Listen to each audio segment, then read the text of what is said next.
Hello there, it's me again, Neil Barassi. Thought I would do another short video on some mental health issues that really I could talk to for hours, if not days about. So I'm going to try and condense a lot of information in a very short amount of time. Once again, as a psychologist, these are not clinical discussions, they are just general chats. Should you be experiencing any mental health issues of your own, please consult with a GP or a trained mental health clinician. Today's topic is on fear, anxiety, and catastrophizing. So, very quickly, what is fear? So fear is essentially not always a bad thing. Fear stops us doing things that could potentially be harmful to us, and we think about it and we stop doing it. So for instance, if I look behind me at the raging angry sea, I'm not going to go swimming in that because there's a huge undertow, lots of strong currents, rocks, things that could really hurt me if not kill me. So my fear is I could drown, so I'm not going to do it. That's when you use fear to your advantage of stopping you from doing something silly or harmful. However, anxiety's a more upbeat version of fear. Anxiety is a flood of negative thoughts and even physiological sensations. So anxiety is the thought of something terrible happening to you and your body reacts to it.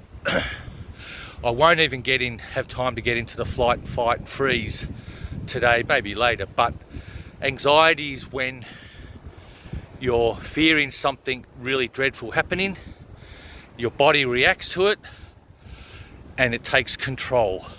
It is a real flood of these negative thoughts and cognitive distortions that you think something awful is about to happen.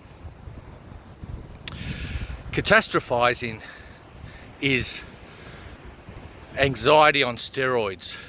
It's essentially us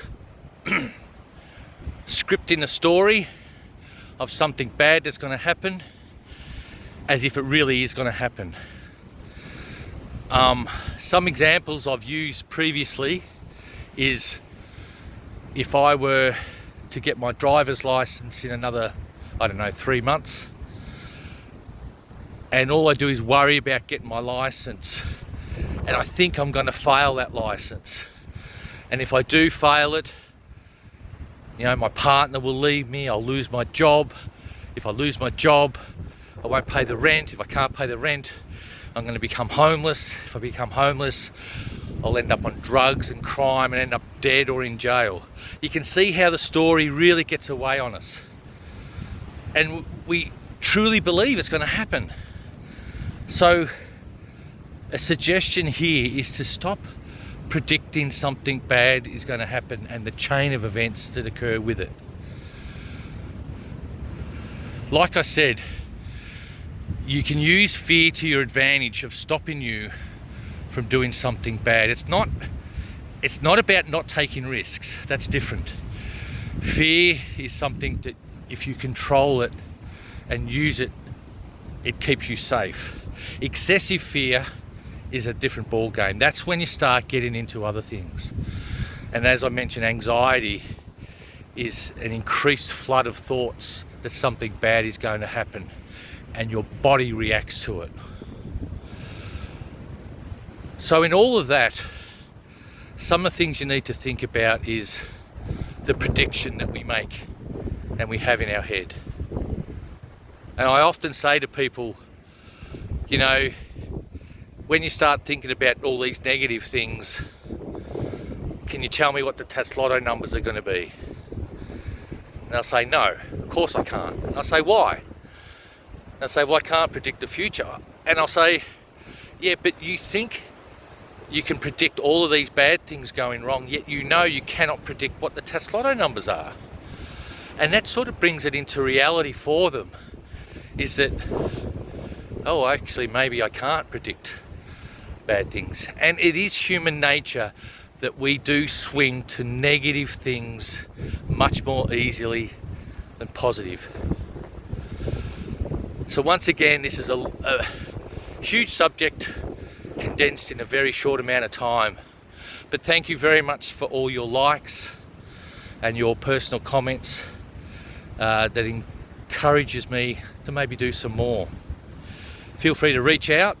But once again, if you are experiencing any of your own mental health issues, consult with a trained professional. Take care of yourselves. Good luck, and we'll see you soon. Bye.